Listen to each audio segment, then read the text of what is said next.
With 1,400 luxury cars and 80 pieces of construction equipment on board, the cargo of the stranded vessel, the Hoegh Osaka, is worth tens of millions of pounds. Yes, the ship was deliberately grounded off the Isle of Wight when it developed a problem shortly after setting sail. Experts now trying to come up with a salvage plan, an operation which could take weeks. Well, with us now are Namrata Nadkarni, the editor of Marine Professional magazine Morning, and in our central London studio is Alan Graveson from the Maritime Union Nautilus International. Thanks both very much for joining us. Good morning. Namrata, I mean, extraordinary pictures seeing this enormous vessel beached, as it were.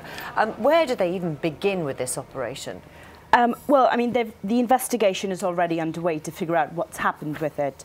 And they're going to look at, I mean, I believe the salvors are already on board because Svitzer have been called on board. So they're going to assess how best to kind of right the vessel so they can pull her off the sandbank and move the cargo around to balance her back.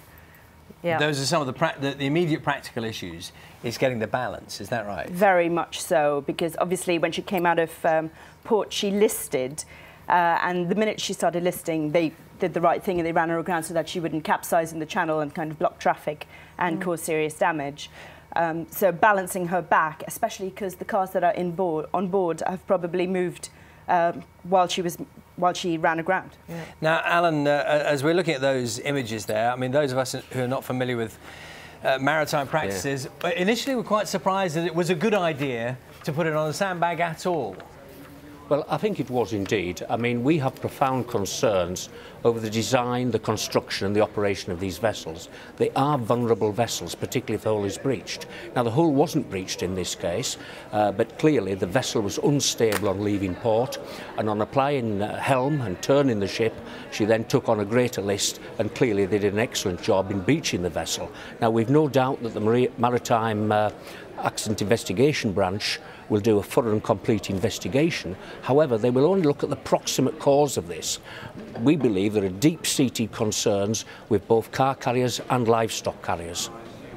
At this point, it's very early days and there's no suggestion of likelihood of what may have caused it. But just tell us about the fact, if this had happened anywhere else and there wasn't a sandbank, it would have had completely different consequences. Yes, it could, and I mean, certainly there in the channel it would have gone onto its side because it's very shallow depth of water. In the open water we would have seen a total capsize of the vessel with the loss of the crew. Thankfully, all 25 personnel got off, that's the 24 crew, plus the pilot in this particular case. Now we say it's too early to speculate. Well, actually, I think we do know what happened. The vessel was unstable on leaving, and clearly it would appear to be a case of free surface effect in the tanks on board the ship, both fuel oil, ballast, freshwater tanks, and this is where I'm sure the Maritime Accident Investigation Branch will be focusing their attention. Well, yes, that investigation is still underway, of course. Now, Namrata, you wanted to pick up on something just there. Well, I was going to say, I mean, obviously it is really early days and we don't quite know what's going on. I mean, he's right in that if it wasn't open water, this could have been an absolute disaster, and we've seen one before, quite a few years ago. I mean, I personally don't think that this type of ship is particularly vulnerable as compared to some of the other types of ships.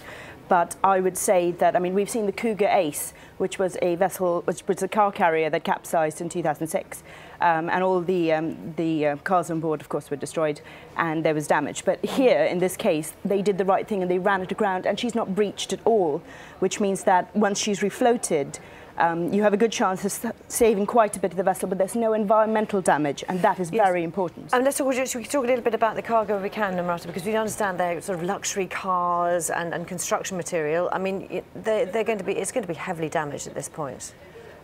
It's too early to kind of look at the amount of damage, but I would say, just like an opinion, is that based on the listing, I'm imagining that the cargo would have moved around quite a bit and it'll all be kind of gathered up on the side, which is balanced, so there would be considerable damage, in my opinion. Yeah, and sort of pulling it off and righting her, that's a very tricky operation. Very much so.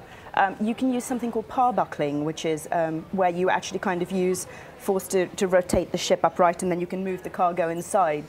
But that, I mean, that depends on access, weather conditions, and what the salvors find. I mean, obviously, I'm on this side with you, where I'm just looking at pictures and seeing information coming out, so I haven't had a chance to look inside the vessel, but it can be very complicated. Thank you very much for your time. Anna Graveson, thank you as well for your time. Yes, thank you very much indeed. Thank you.